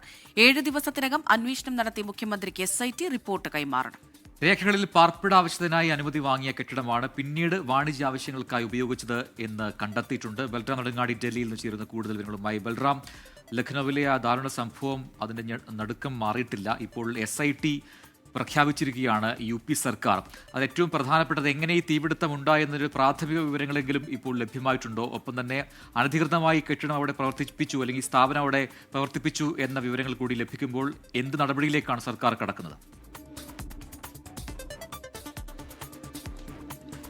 പ്രജിൻ, അമൃത, രാജ്യത്തെ ഞെട്ടിച്ച വലിയൊരു അപകടമാണ് കഴിഞ്ഞ ദിവസം ഉണ്ടായ ലക്നൌവിലെ കോച്ചിംഗ് സെന്ററിൽ ഉണ്ടായ തീപിടുത്തം. ഈ തീപിടുത്തത്തിൽ 15 പേരാണ് കൊല്ലപ്പെട്ടത്. ഈ സംഭവത്തെക്കുറിച്ച് അന്വേഷിക്കുന്നതിനായി മുഖ്യമന്ത്രി യോഗി ആദിത്യനാഥിന്റെ നേതൃത്വത്തിൽ ഉത്തർപ്രദേശ് സർക്കാർ ഒരു പ്രത്യേക അന്വേഷണ സംഘത്തെ രൂപീകരിച്ചിട്ടുണ്ട്. ഈ 2 അംഗ അന്വേഷണ സംഘം 7 ദിവസത്തിനകം റിപ്പോർട്ട് സമർപ്പിക്കണം എന്നുള്ളതാണ് സർക്കാർ ആവശ്യപ്പെട്ടിരിക്കുന്നത്. അത് ഈ അപകടത്തിന്റെ കാരണങ്ങൾ, എങ്ങനെ അവിടെ പ്രവർത്തിച്ചു, ഇതിന് മതിയായ രേഖകൾ ഉണ്ടായിരുന്നു, ഇതിൽ എന്തെങ്കിലും വീഴ്ച പ്രാദേശിക ഭരണകൂടത്തിനും മറ്റും സംഭവിച്ചിട്ടുണ്ടോ തുടങ്ങിയ വിശദമായ കാര്യങ്ങൾ ഈ റിപ്പോർട്ടിൽ ഉൾപ്പെടുത്തണം എന്നാണ് നിർദ്ദേശിച്ചിരിക്കുന്നത്. അത് സാംസ്കാരിക വകുപ്പ് അഡീഷണൽ ചീഫ് സെക്രട്ടറി അമൃത് അഭിജാത്ത്, ലക്നൌ മേഖലയിലെ ADGP പ്രവീൺ കുമാർ എന്നിവരടങ്ങിയ 2 അംഗ അന്വേഷണ സംഘമാകും വിശദമായ റിപ്പോർട്ട് 7 ദിവസത്തിനകം സർക്കാരിന് സമർപ്പിക്കുക. അതിന്റെ അടിസ്ഥാനത്തിൽ തുടർ നടപടികൾ സ്വീകരിക്കാനാണ് നിലവിൽ തീരുമാനിച്ചിരിക്കുന്നത്. പ്രാഥമിക നിഗമനമനുസരിച്ച് ഷോർട്ട് സർക്യൂട്ടാണ് ഈ അപകടത്തിന് കാരണം എന്നാണ് വ്യക്തമായിരിക്കുന്നത്. എന്നാൽ വിശദമായ അന്വേഷണം ഈ വിഷയത്തിൽ ഉണ്ടാകും. ഈ അപകടം സംബന്ധിച്ചുള്ള വിവരങ്ങൾ ഇന്നലെ ഉച്ചയ്ക്ക് 2:45 കൂടിയാണ് ആദ്യ അപായ സന്ദേശം ലഭിക്കുന്നത്. തുടർന്ന് രക്ഷാപ്രവർത്തനം ആരംഭിച്ചെങ്കിലും ഏറെ വെല്ലുവിളികൾ നിറഞ്ഞ ഒരു രക്ഷാപ്രവർത്തനമായിരുന്നു ഈ പ്രദേശത്ത്. അതിൽ ഏറ്റവും പ്രധാനം ഈ കെട്ടിടം എന്നുള്ളത് ഒരു റെസിഡൻഷ്യൽ കെട്ടിടമായിരുന്നു. റെസിഡൻഷ്യൽ ഉപയോഗങ്ങൾക്കായി നിർദ്ദേശിച്ച കെട്ടിടം എന്നാൽ കൊമേഴ്ഷ്യൽ ആവശ്യങ്ങൾക്ക് വേണ്ടി ഉപയോഗിച്ചു എന്നുള്ളതാണ് കണ്ടെത്തിയിരിക്കുന്നത്. ഗുരുതരമായ വീഴ്ച ഈ വിഷയത്തിൽ പ്രാദേശിക ഭരണകൂടത്തിന് സംഭവിച്ചിട്ടുണ്ട് എന്ന് തന്നെയാണ് പ്രാഥമികമായ വിലയിരുത്തൽ. ഈ കെട്ടിടത്തിൽ 2014 മുതൽ മറ്റ് വാണിജ്യ സ്ഥാപനങ്ങൾ, അത് കോച്ചിംഗ് സെന്ററും ഒപ്പം തന്നെ ഗെയിമിംഗ് സെന്റർ അടക്കമുള്ളവ പ്രവർത്തിച്ചു വരികയായിരുന്നു എന്നാണ് കണ്ടെത്തിയിരിക്കുന്നത്. ഇത് പ്രാദേശിക ഭരണകൂടത്തിന്റെ അറിവോടെയായിരുന്നു എന്ന കാര്യം ഉൾപ്പെടെയുള്ളവ പരിശോധിക്കുന്നുണ്ട്. സംഭവത്തിൽ ഈ കെട്ടിടത്തിന്റെ ഉടമയടക്കം 4 പേരെ ഇതിനകം തന്നെ പോലീസ് അറസ്റ്റ് ചെയ്തിട്ടുണ്ട്. തുടർന്ന് കൂടുതൽ അറസ്റ്റുകൾ ഉണ്ടായേക്കും എന്ന് തന്നെയാണ് വ്യക്തമാക്കുന്നത്. ഒപ്പം തന്നെ 2 ഉദ്യോഗസ്ഥർക്കെതിരെ നടപടി എടുത്തു കഴിഞ്ഞിരിക്കുന്നു പ്രാഥമിക റിപ്പോർട്ടിന്റെ അടിസ്ഥാനത്തിൽ. എന്തായാലും തുടർ നടപടികൾ ഈ വിഷയത്തിൽ ഉണ്ടാകും. അന്വേഷണവും ഊർജിതമായി തന്നെ പുരോഗമിക്കുകയാണ്. പ്രജിൻ, അമൃത. ശരി. എന്നാലും ഈ അപകടത്തിൽ പരിഹരിച്ച് ചികിത്സയിലുള്ള ആൾക്കാരിൽ 2 പേരുടെ നില ഇപ്പോഴും ഗുരുതരമായി തുടരുന്നുണ്ട് എന്നുകൂടിയാണ്. ബൽറാം നെടുങ്ങാടിയാണ് ഡൽഹിയിൽ നിന്നും വിശദാംശങ്ങൾ നൽകിയത്. ഇടുക്കി കരിമ്പനിൽ ഗ്യാസ് സിലിണ്ടറിൽ നിന്ന് തീ പടർന്ന അമ്മയ്ക്കും മകനും ഗുരുതര പരിക്ക്. കരിമ്പൻ സ്വദേശികളായ കൊട്ടാരത്തിൽ ജസ്റ്റിൻ ജോസ്, അമ്മ ജോളി ജോസ് എന്നിവർക്കാണ് പരിക്കേറ്റത്. രാഹുൽ വിജയൻ ഇടുക്കിയിൽ നിന്ന് ചേരുന്ന കൂടുതൽ വിവരങ്ങളുമായി. Rahul, good morning. വാർത്ത അത്ര സുഖമുള്ളതല്ല. എപ്പോൾ ഉണ്ടായ അപകടമാണിത്? പ്രജിൻ, ഇന്നലെ രാത്രി 9:15 ഈ അപകടം ഉണ്ടാകുന്നത് എന്നുള്ളതാണ് നമുക്ക് മനസ്സിലാക്കാൻ കഴിയുന്നത്. വീട്ടിൽ പാചകം ചെയ്തുകൊണ്ടിരിക്കുകയായിരുന്നു ജോളി എന്ന് പറയുന്ന സ്ത്രീ. ഇതിനിടയിൽ ഗ്യാസ് തീർന്നു. ഈ ഗ്യാസ് സിലിണ്ടർ മറ്റൊരു കുറ്റി ഉണ്ടായിരുന്നു. ആ കുറ്റി മാറ്റി സിലിണ്ടർ വെക്കണം എന്നുള്ളത് മകനോട് ഈ അമ്മ ജോളി ആവശ്യപ്പെടുകയും ചെയ്തു. അതിന്റെ അടിസ്ഥാനത്തിൽ ഈ കണക്ഷൻ പുതിയതായിട്ട് കൊടുക്കുന്നതിനിടയിൽ ഗ്യാസ് സിലിണ്ടറിൽ നിന്ന് ഗ്യാസ് ലീക്ക് ആവുകയായിരുന്നു. പിന്നീട് ആ ഗ്യാസ് സിലിണ്ടറിലെ ലീക്ക് മാറ്റി. എന്നാൽ പിന്നീട് ഗ്യാസ് ഓൺ ചെയ്യുന്ന സമയത്ത്, തീ കൊളുത്തുന്ന സമയത്ത് അത് വലിയ തരത്തിൽ ആളി പടരുകയായിരുന്നു എന്നുള്ളതാണ് മനസ്സിലാക്കാൻ കഴിയുന്നത്. പിന്നീട് ഒരു സ്ഫോടനം പോലെ ഒരു ശബ്ദം ഉണ്ടാവുകയും വീടിന്റെ അടുക്കള പൂർണ്ണമായിട്ടും കത്തി നശിക്കുകയും അതുപോലെ തന്നെ തകരുകയും ചെയ്തു. തൊട്ടടുത്തൊരു മുറിയും തകർന്നിട്ടുണ്ട് എന്നുള്ളതാണ് മനസ്സിലാക്കാൻ കഴിയുന്നത്. ജസ്റ്റിൻ ജോസിന് 37 വയസ്സാണ്. അദ്ദേഹത്തിന് 60% പൊള്ളലുണ്ട്. അമ്മ ജോളി ജോസിന് 20% പൊള്ളലാണ് ഏറ്റിരിക്കുന്നത്. ഇരുവരെയും കോട്ടയം മെഡിക്കൽ കോളേജിലേക്കാണ് മാറ്റുകയും ചെയ്തിരിക്കുന്നത്. എന്തായാലും ഗുരുതരമായി പരിക്കേറ്റ രണ്ടുപേരും ചികിത്സയിൽ തുടരുന്നു എന്നുള്ളതാണ് ഏറ്റവും പ്രധാനപ്പെട്ട കാര്യം. ശരി. ബീഹാറിലെ ലേക്സറായിൽ നീറ്റ് പരീക്ഷയ്ക്കിടെ ആൾമാറാട്ടം നടത്തിയ കേസിൽ അന്വേഷണം ഊർജിതമായി നടക്കുകയാണ്. 30-ലേറെ പേരെ ഇതിനോടകം അറസ്റ്റ് ചെയ്തതായി ബീഹാർ പോലീസ് അറിയിച്ചു. അറസ്റ്റിലായവരിൽ മെഡിക്കൽ വിദ്യാർത്ഥികളും ബയോമെട്രിക് ഏജൻസി ജീവനക്കാരും ഉൾപ്പെടുന്നുണ്ട്. ചില കോച്ചിംഗ് സെന്ററുകൾക്ക് ആൾമാറാട്ടവുമായി ബന്ധമുണ്ടെന്നാണ് പോലീസിന് ലഭിച്ചിരിക്കുന്ന സൂചന. അതേസമയം രാജസ്ഥാനിലെ ജയ്പൂരിൽ പരീക്ഷയ്ക്കിടെ മൊബൈൽ ഫോൺ ഉപയോഗിച്ച പരീക്ഷാർത്ഥിയെ ജുഡീഷ്യൽ കസ്റ്റഡിയിൽ വിട്ടു. ഫോൺ ഫോറൻസിക് പരിശോധനയ്ക്കായി അയച്ചു. നീറ്റ് പരീക്ഷാ ക്രമക്കേട് അടക്കമുള്ള വിഷയങ്ങൾ ഉന്നയിച്ച് കേന്ദ്ര വിദ്യാഭ്യാസ മന്ത്രി ധർമ്മേന്ദ്ര പ്രധാന്റെ രാജി ആവശ്യപ്പെട്ടുള്ള കോക്രോച്ച് ജനതാ പാർട്ടിയുടെ പ്രതിഷേധം 4ാം ദിവസത്തിലേക്ക് കടന്നു. UPSC SSC ഉദ്യോഗാർത്ഥികളോടും ജന്തർ മന്ദറിലെത്താൻ അഭിജിത് ദീപ്കെ ആഹ്വാനം ചെയ്തു.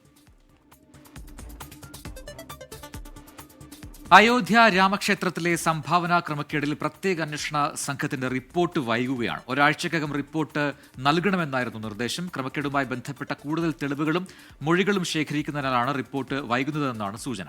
കുറ്റക്കാർക്കെതിരെ കർശന നടപടി സ്വീകരിക്കുമെന്ന് ഉത്തർപ്രദേശ് മുഖ്യമന്ത്രി യോഗി ആദിത്യനാഥ് വ്യക്തമാക്കി. രേഖാമൂലം തെളിവുകൾ ഉണ്ടെങ്കിൽ അത് അന്വേഷണ സംഘത്തിന് നൽകാമെന്നും ഭക്തരെ വേദനിപ്പിക്കുന്ന പ്രസ്താവനകൾ നടത്തരുതെന്നും ഉത്തർപ്രദേശ് മുഖ്യമന്ത്രി പറഞ്ഞു. കണ്ണൂർ വാണിയപ്പാറ പള്ളിയിലെ കല്ലറയുമായി ബന്ധപ്പെട്ട ദുരൂഹതകൾ ഒഴിവാക്കാൻ ഇന്ന് തുറന്നു പരിശോധന. കരിക്കൊട്ടക്കരി പോലീസ് ഇതിനായി കലക്ടർക്ക് അപേക്ഷ നൽകും. നടപടിക്രമങ്ങൾ പൂർത്തിയാക്കിയ ശേഷം ജുഡീഷ്യൽ റാങ്കുള്ള റവന്യൂ ഉദ്യോഗസ്ഥരുടെ സാന്നിധ്യത്തിലായിരിക്കും കല്ലറ തുറക്കുക. പ്രദീപ് നാരായണൻ കണ്ണൂരിൽ നിന്ന് വിവരങ്ങൾ നൽകും. Pradeep, good morning. ഇതിപ്പോൾ ആകെക്കൂടെ വളരെ ദുരൂഹത നിറഞ്ഞൊരു സംഭവം തന്നെയാണ്. ഈ കല്ലറ തുറക്കുന്ന കാര്യത്തിൽ ഒരു തീരുമാനമായോ? പ്രദീപ്, അനുമതി ലഭിച്ചോ? Prajin, Amrita, good morning.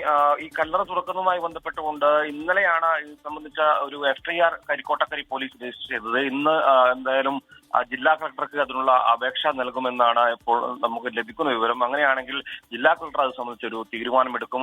ഒന്നുകിൽ RDO അല്ലെങ്കിൽ തഹസിൽദാർ എന്ന ഈ റാങ്കിലുള്ള ജുഡീഷ്യൽ റാങ്കിലുള്ള ഏതെങ്കിലും റവന്യൂ ഉദ്യോഗസ്ഥന്റെ സാന്നിധ്യത്തിൽ മാത്രമേ ഈ കല്ലറ തുറക്കാൻ സാധിക്കൂ. അങ്ങനെയാണെങ്കിൽ ഒന്നുകിൽ ഇന്ന് ഉച്ചയോടുകൂടി ഇതിൽ തീരുമാനമാവുകയും കല്ലറ തുറക്കാനുള്ള ഒരു നടപടിയിലേക്ക് കടക്കുകയും ചെയ്യും. കൂടാതെ ഫോറൻസിക് ഉദ്യോഗസ്ഥർ ഉൾപ്പെടെയുള്ള ആളുകളുടെ സാന്നിധ്യം ആവശ്യമാണ്. ഒരുപക്ഷെ അതിനകത്ത് മൃതദേഹം ഉണ്ടെങ്കിൽ അതിന്റെ DNA പരിശോധന ഉൾപ്പെടെ നടത്തേണ്ടതുണ്ട്. എന്തായാലും ഈ ഒരു 11ാം ദിവസത്തിലേക്കാണ് ഈ സംഭവം. കഴിഞ്ഞ 13-നാണ് ഈ കല്ലറയുമായി ബന്ധപ്പെട്ട ഒരു സംഭവം ദുരൂഹത പുറത്തേക്ക് വരുന്നത്. അതിൽ ഒരു മൃതദേഹം ഉണ്ട് എന്ന് പറയുന്നു.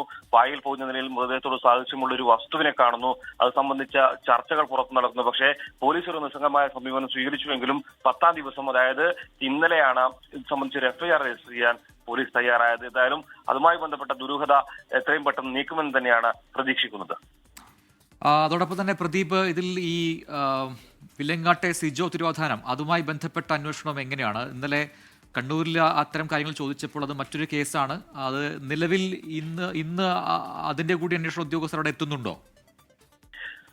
പ്രജിൻ, ഇന്നലെ കോഴിക്കോട് വിലങ്ങാട് സ്വദേശി സിജോസ് കറിയുടെ തിരോധാനവുമായി ബന്ധപ്പെട്ടുകൊണ്ട് കോഴിക്കോട് റൂറൽ SP-യുടെ നിർദ്ദേശപ്രകാരം അവിടെ നിന്നുള്ള SSB DYSPയും സംഘവും ഈ പറയുന്ന വാണിയപ്പാറ പ്രദേശത്ത് എത്തിയിരുന്നു. അവിടെ എത്തി സിജോസ് കറിയുടെ ഭാര്യ സഹോദരന്റെ മൊഴിയെടുത്ത് മടങ്ങുന്ന ഒരു സാഹചര്യം ഉണ്ടായിരുന്നു. എന്തായാലും നിലവിൽ അതുമായി ബന്ധപ്പെട്ട അന്വേഷണം അത് മറ്റൊരു വഴിക്ക് നടക്കുന്നു എന്നാണ് പോലീസ് ഉദ്യോഗസ്ഥർ തന്നെ പറയുന്നത്. നിലവിൽ ഇപ്പോൾ കരിക്കോട്ടക്കരി പോലീസ് രജിസ്റ്റർ ചെയ്ത FIR-മായി ബന്ധപ്പെട്ട ഒരു അന്വേഷണമാണ് നടത്താൻ പോവുക.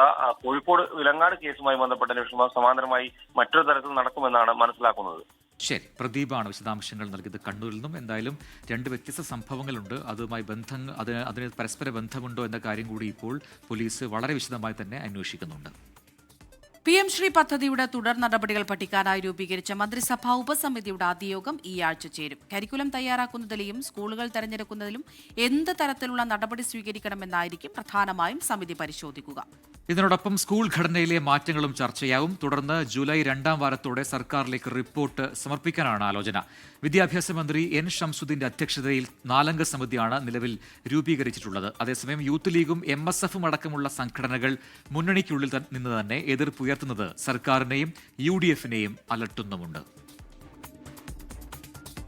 കാഫേർ സ്ക്രീൻഷോട്ട് കേസിൽ റിമാൻഡിൽ കഴിയുന്ന ജിതിൻ ഭാസ്കറിന്റെ ജാമ്യ ഹർജിയിൽ Vadakara judicial first class magistrate കോടതി ഇന്ന് വിധി പറയും. നിലവിൽ ഡിജിറ്റൽ തെളിവുകൾ ഉൾപ്പെടെ ലഭിക്കാനുണ്ട്. കൂടുതൽ പ്രതികൾ ഉണ്ടാവാൻ സാധ്യതയുള്ളതിനാൽ ജാമ്യം അനുവദിക്കരുതെന്ന് പ്രോസിക്യൂഷൻ ആവശ്യപ്പെട്ടിരുന്നു. എന്നാൽ ഡിജിറ്റൽ തെളിവായ ഫോൺ SIT കസ്റ്റഡിയിലായതിനാൽ തെളിവുകൾ നശിപ്പിക്കപ്പെടില്ല എന്നും 3 വർഷം മാത്രം ശിക്ഷ ലഭിക്കാവുന്ന വകുപ്പുകൾ ചുമത്തിയതിനാൽ ജാമ്യം നൽകണമെന്നുമാണ് പ്രതിയുടെ വാദം. തിരുവനന്തപുരം കോർപ്പറേഷന് മുന്നിൽ ഇന്ന് മുതൽ LDFന്റെ അനിശ്ചിതകാല റിലേ സത്യഗ്രഹ സമരം ആരംഭിക്കും. കാപ്പ കേസിൽ ജയിലിലടയ്ക്കപ്പെട്ട BJP കൌൺസിലർ R. സുഗതനെ കൌൺസിലിൽ നിന്ന് പുറത്താക്കണം എന്നാവശ്യമുയർത്തിയാണ് അനിശ്ചിതകാല സത്യഗ്രഹ സമരം നടത്തുക. നിരവധി ക്രിമിനൽ കേസുകളിൽ പ്രതിയായ തിരുവനന്തപുരം കോർപ്പറേഷനിലെ വാഴോട്ടുകുണം വാർഡ് കൌൺസിലർ സുഗതനെ ഒളിവിലിരിക്കെ പോലീസ് പിടികൂടുകയായിരുന്നു. ഇയാൾക്കെതിരെ പോലീസ് നേരത്തെ കാപ്പ ചുമത്തിയിരുന്നു. തിരുവനന്തപുരത്ത് ക്രിക്കറ്റ് കോച്ചിങ്ങിനെത്തിയ പെൺകുട്ടികളെ പീഡിപ്പിച്ച കേസിൽ വിധി ഇന്ന്. വഞ്ചിയൂർ അതിവേഗ പ്രത്യേക കോടതി ജഡ്ജി അഞ്ജു മീര ബിർളയാണ് വിധി പറയുക. കൊച്ചായ ശ്രീവരാഹം സ്വദേശി മനു M. കുറ്റക്കാരനാണെന്ന് കോടതി കഴിഞ്ഞ ദിവസം കണ്ടെത്തിയിരുന്നു. ഇയാൾക്കെതിരെ ഉള്ള 2ാമത്തെ കേസിലാണ് കുറ്റക്കാരൻ എന്ന് കോടതി കണ്ടെത്തിയത്. മനുവിനെതിരെ നിലവിൽ 6 പീഡന കേസുകളുണ്ട്. 4 കേസുകളിൽ ഇതിനോടകം വിചാരണ പൂർത്തിയായി. ആദ്യ കേസിൽ പ്രതിയെ കോടതി കഴിഞ്ഞ മാസം ശിക്ഷിച്ചിരുന്നു. ഈ കേസിൽ കൂടി വിധി പറഞ്ഞാലും മനുവിനെതിരെ 4 കേസുകൾ വിചാരണ വേളയിലാണ്. നാവികസേനയ്ക്ക് കരുത്തുപകരാൻ 3 യുദ്ധക്കപ്പലുകൾ കൂടി. INS ദുനാഗിരി, സംശോധക്, അഗ്രൈ എന്നീ യുദ്ധക്കപ്പലുകളാണ് പ്രധാനമന്ത്രി കമ്മീഷൻ ചെയ്തത്. നാവികസേനയുടെ വാർഷിപ്പ് ഡിസൈൻ ബ്യൂറോയാണ് INS ദുനാഗിരി രൂപകൽപ്പന ചെയ്തത്. INS Dunagiri, INS Sanshodhak, INS Agray എന്നീ കപ്പലുകളാണ് പ്രധാനമന്ത്രി നരേന്ദ്രമോദി കമ്മീഷൻ ചെയ്തത്. ശക്തമായ സമുദ്രശേഷി ഒരു രാജ്യത്തിന്റെ സാമ്പത്തിക തന്ത്രപരമായ സ്വാധീനത്തിന് നിർണായക ഘടകമാണെന്ന് പ്രധാനമന്ത്രി പറഞ്ഞു. हमने भारत का सबसे एडवांस हाइड्रोग्राफी जहाज INS संशोधक कमीशन किया है. കപ്പലുകളുടെ 75% തദ്ദേശീയമായി നിർമ്മിച്ചതാണ്. രാജ്യത്തെ 200-ലേറെ ചെറുകിട സംരംഭങ്ങൾ നിർമ്മാണത്തിൽ ഭാഗമായതായി പ്രതിരോധ മന്ത്രാലയം വിശദീകരിച്ചു. നാവികസേനയുടെ പ്രൊജക്ട് 17A പ്രോഗ്രാമിലെ 5ാമത്തെ യുദ്ധക്കപ്പലായ ദുനാഗിരി യുദ്ധ സാഹചര്യങ്ങളിൽ ആക്രമണശേഷിയുള്ള സ്റ്റെൽത്ത് ഫ്രിഗേറ്റ് വിഭാഗത്തിൽപ്പെട്ടതാണ്. ബ്രഹ്മോസ് സൂപ്പർസോണിക് മിസൈലുകൾ ഉൾപ്പെടുത്തിയിരിക്കുന്ന അത്യാധുനിക ആയുധങ്ങളും സെൻസർ സംവിധാനങ്ങളും ഉൾപ്പെടുന്ന കപ്പലാണിത്. തീരദേശത്തും ആഴക്കടലിലുമുള്ള സർവേ കപ്പലാണ് സംശോധക്. ആന്റി സബ്മറൈൻ യുദ്ധക്കപ്പലാണ് അഗ്രൈ. News desk 24. വർഷങ്ങളായി മലയോര ജനത കാത്തിരുന്ന വികസന സ്വപ്നങ്ങൾക്ക് പുതുജീവൻ. കാസർഗോഡ് ചെറുപുഴ കാര്യങ്കോട് പുഴ ടൂറിസം പദ്ധതിക്ക് 8 കോടി രൂപ ബജറ്റിൽ വകയിരുത്തിയതോടെയാണ് പ്രദേശത്തിന്റെ ദീർഘകാല ആവശ്യങ്ങളിലൊന്ന് യാഥാർത്ഥ്യമാകുന്ന പ്രതീക്ഷ ഉയർന്നുവരുന്നത്.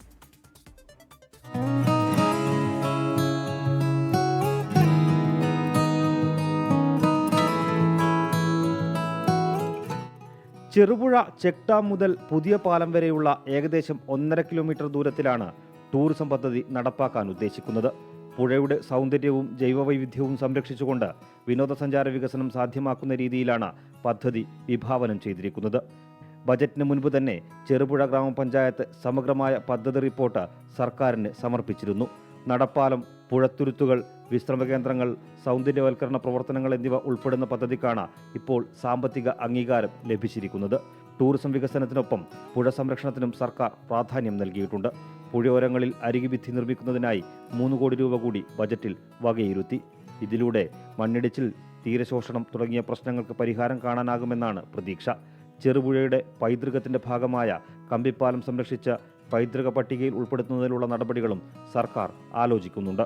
കാര്യങ്കോട് പുഴയുടെയും ചെറുപുഴയുടെയും ഭംഗി സംരക്ഷിച്ചുകൊണ്ട് നടപ്പാക്കുന്ന ഈ പദ്ധതി വിനോദസഞ്ചാര മേഖലയ്ക്ക് മാത്രമല്ല പ്രാദേശിക സമ്പദ് വ്യവസ്ഥയ്ക്കും വലിയ ഉണർവ് നൽകുമെന്ന പ്രതീക്ഷയിലാണ് മലയോര ജനത. 24 കണ്ണൂർ.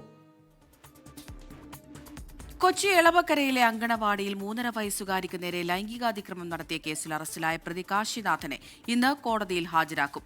ഇന്നലെ ആലുവയിലുള്ള സുഹൃത്തിന്റെ വീട്ടിൽ നിന്നാണ് പ്രതിയെ പോലീസ് പിടികൂടിയത്. തുടർന്ന് എളമക്കര സ്റ്റേഷനിൽ എത്തിക്കുകയായിരുന്നു. കഴിഞ്ഞ കുറച്ചു നാളുകളായി പ്രതി കുട്ടിക്ക് നേരെ ലൈംഗികാതിക്രമം നടത്തിയിരുന്നു എന്നാണ് കണ്ടെത്തൽ. കുട്ടി ചില അസ്വസ്ഥതകൾ പ്രകടിപ്പിച്ചതിനെ തുടർന്ന് മാതാപിതാക്കൾ കാര്യം തിരക്കിയപ്പോഴാണ് ലൈംഗികാതിക്രമത്തിന്റെ വിവരം പുറത്തറിഞ്ഞത്. കോടതിയലക്ഷ്യ കേസിൽ കോൺഗ്രസ് MP കെ സുധാകരൻ ഇന്ന് ഹൈക്കോടതിയിൽ നേരിട്ട് ഹാജരാകണം. ഹൈക്കോടതി ജസ്റ്റിസ് രാജ വിജയരാഘവൻ അധ്യക്ഷനായ ഡിവിഷൻ ബെഞ്ചിന്റേതാണ് നിർദ്ദേശം. ഷുഹൈബ് വധക്കേസിൽ CBI അന്വേഷണ ആവശ്യം നിരസിച്ച കോടതി വിധിക്കെതിരായ പരാമർശമാണ് കോടതി അലക്ഷ്യ കേസിന് ആധാരമായത്. അഡ്വക്കേറ്റ് ജനാർദ്ദന ഷെണായിയാണ് സുധാകരനെതിരെ കോടതി ലക്ഷ്യ കേസ് നൽകിയത്. MSC എൽസ 3 കപ്പൽ അപകടവുമായി ബന്ധപ്പെട്ടുള്ള പൊതു താൽപര്യ ഹർജികൾ ഹൈക്കോടതി ഇന്ന് വീണ്ടും പരിഗണിക്കും. ജസ്റ്റിസ് രാജ വിജയരാഘവൻ അധ്യക്ഷനായ ബെഞ്ചാണ് കേസ് പരിഗണിക്കുന്നത്. കഴിഞ്ഞ തവണ അതിരൂക്ഷ വിമർശനം കോടതി ഉന്നയിച്ചിരുന്നു. പരിസ്ഥിതി ആഘാതം അടക്കമുള്ള വിഷയത്തിൽ സ്വതന്ത്രമായ പരിശോധന അനിവാര്യമാണെന്ന് വ്യക്തമാക്കിയ കോടതി ഇക്കാര്യത്തിൽ കേന്ദ്ര പരിസ്ഥിതി, വനം, കാലാവസ്ഥാ മന്ത്രാലയങ്ങളോട് നിലപാട് അറിയിക്കാൻ നിർദ്ദേശിച്ചു. മന്ത്രാലയത്തെ സ്വമേധയാ കക്ഷി ചേർത്തിട്ടുമുണ്ട്. ഇതുവരെ സ്വീകരിച്ച നടപടികൾ ഇന്ന് കോടതി അറിയിച്ചേക്കും. തമിഴ്നാട് നിയമസഭാ സമ്മേളനം ഇന്ന് അവസാനിക്കും. ഗവർണറുടെ നയപ്രഖ്യാപന പ്രസംഗത്തിനും തുടർന്ന് നടന്ന ചർച്ചകൾക്കും മുഖ്യമന്ത്രി സി ജോസഫ് വിജയ് ഇന്ന് മറുപടി പറയും. പുതിയ ക്ഷേമ പദ്ധതികൾ പ്രഖ്യാപിച്ചേക്കുമെന്നും സൂചനയുണ്ട്. മേക്കദാട്ടു അണക്കെട്ടിനെതിരായ പ്രമേയം, തിരുവള്ളൂരിലെ അമോണിയ ചോർച്ച, ക്രമസമാധാന പ്രശ്നങ്ങൾ, നിരന്തരമായ വൈദ്യുതി മുടങ്ങൽ തുടങ്ങി നിരവധി വിഷയങ്ങൾ പ്രതിപക്ഷം ഇന്നലെ സഭയിൽ ഉന്നയിച്ചിരുന്നു. ബ്രിട്ടീഷ് പ്രധാനമന്ത്രി സ്ഥാനത്തേക്ക് ആന്റി ബേൺഹാം തെരഞ്ഞെടുക്കപ്പെട്ടേക്കാമെന്ന് റിപ്പോർട്ടുകൾ. മേക്കർഫീൽഡ് ഉപതെരഞ്ഞെടുപ്പിൽ ആന്റി ബേൺഹാം ഉജ്ജ്വല വിജയം നേടിയിരുന്നു. MP-ആയി ഇന്നലെ ആന്റി ബേൺഹാം സത്യപ്രതിജ്ഞ ചെയ്തു. ലേബർ പാർട്ടിക്ക് പാർലമെന്റിൽ ഭൂരിപക്ഷമുള്ളതിനാൽ പാർട്ടി നേതാവായി തെരഞ്ഞെടുക്കപ്പെടുന്ന വ്യക്തി നേരിട്ട് ബ്രിട്ടന്റെ അടുത്ത പ്രധാനമന്ത്രിയായി ചുമതലയേൽക്കും. പുതിയ നേതാവിനെ തെരഞ്ഞെടുക്കുന്നതുവരെ രാജിവെച്ച കിയർ സ്റ്റാമർ തന്നെ പ്രധാനമന്ത്രിയായി തുടരുകയും ചെയ്യും. വീണ്ടും ലോകകപ്പ് വാർത്തയിലേക്കാണ്. ഫിഫ ലോകകപ്പിൽ ആദ്യ ജയം ലക്ഷ്യമിട്ട് പോർച്ചുഗൽ ഇന്ന് കളത്തിൽ. രാത്രി 10:30 നടക്കുന്ന മത്സരത്തിൽ ഉസ്ബെക്കിസ്ഥാനാണ് എതിരാളികൾ. പുലർച്ചെ നടക്കുന്ന മറ്റൊരു മത്സരത്തിൽ ഇംഗ്ലണ്ട് ഘാനയെ നേരിടും. കോങ്കോ ഏൽപ്പിച്ച മുറിവിന്റെ നീറ്റലുണങ്ങും മുമ്പ് ക്രിസ്ത്യാനോയും പോർച്ചുഗലും വീണ്ടും കളത്തിൽ. കോങ്കോയ്ക്കെതിരെ കളത്തിലെ കണക്കുകളിൽ മുന്നിട്ട് നിന്നിട്ടും നേടാനായത് ഒരൊറ്റ ഗോൾ മാത്രം. ചിത്രത്തിലെ ഇല്ലായിരുന്നു സൂപ്പർ താരവും നായകനുമായ ക്രിസ്ത്യാനോ റൊണാൾഡോ. ഒപ്പം കളി മറന്ന മധ്യനിരയും. എല്ലാത്തിനും പരിഹാരം കണ്ടേ മതിയാകൂ റോബർട്ടോ മാർട്ടിനസിന്. അതിന് സാധിച്ചില്ലെങ്കിൽ മികച്ച കളിക്കാരുണ്ടായിട്ടും ലോക കിരീടം സ്വപ്നമായി തന്നെ അവശേഷിക്കും. റൊണാൾഡോ ഫോമിലേക്ക് തിരിച്ചെത്തുമെന്നാണ് ആരാധകരുടെ കണക്കുകൂട്ടൽ. മറുവശത്ത് ആദ്യ മത്സരം തോറ്റെത്തുന്ന ഉസ്ബെക്കിസ്ഥാൻ. ഇറ്റാലിയൻ ഇതിഹാസം ഫാബിയോ കന്നവാരയുടെ തന്ത്രങ്ങളിലാണ് പ്രതീക്ഷ. രാത്രി 10:30 മത്സരം. പുലർച്ചെ 1:30 നടക്കുന്ന മത്സരത്തിൽ ഘാനയാണ് ഇംഗ്ലണ്ടിന്റെ എതിരാളികൾ. ആദ്യ മത്സരത്തിൽ ക്രൊയേഷ്യ തകർത്തതിന്റെ ആത്മവിശ്വാസത്തിലാണ് 3 ലയൺസ്.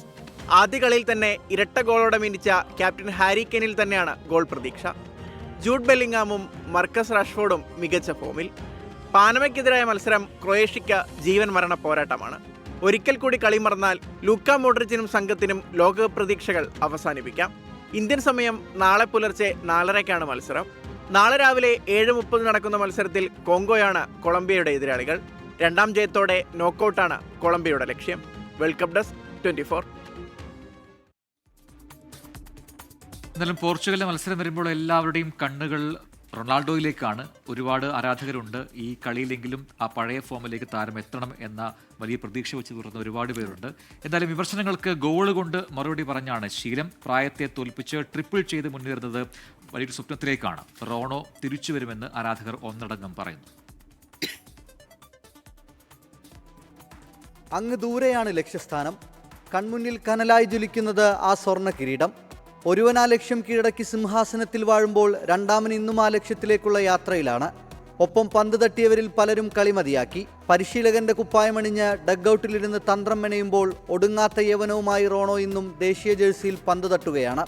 നേടേണ്ടതെല്ലാം അയാൾ നേടിക്കഴിഞ്ഞു എന്ന് ലോകം പറയുമ്പോഴും കളിക്കളത്തിൽ തുടരാൻ അയാളെ പ്രേരിപ്പിക്കുന്നത് ആ ഒരൊറ്റ ലോക കിരീടമാണ്. ഒരു നാൾ വാഴ്ത്തിപ്പാടിയവർ തന്നെ ഇന്ന് അയാളെ മോശക്കാരനാക്കി മാറ്റി നിർത്തുകയാണ്. വിജയത്തിനും തോൽവിക്കുമിടയിലെ നൂൽപ്പാലത്തിൽ കാലിടറാതെ നിന്നപ്പോഴും അയാൾ തളർന്നിട്ടില്ല.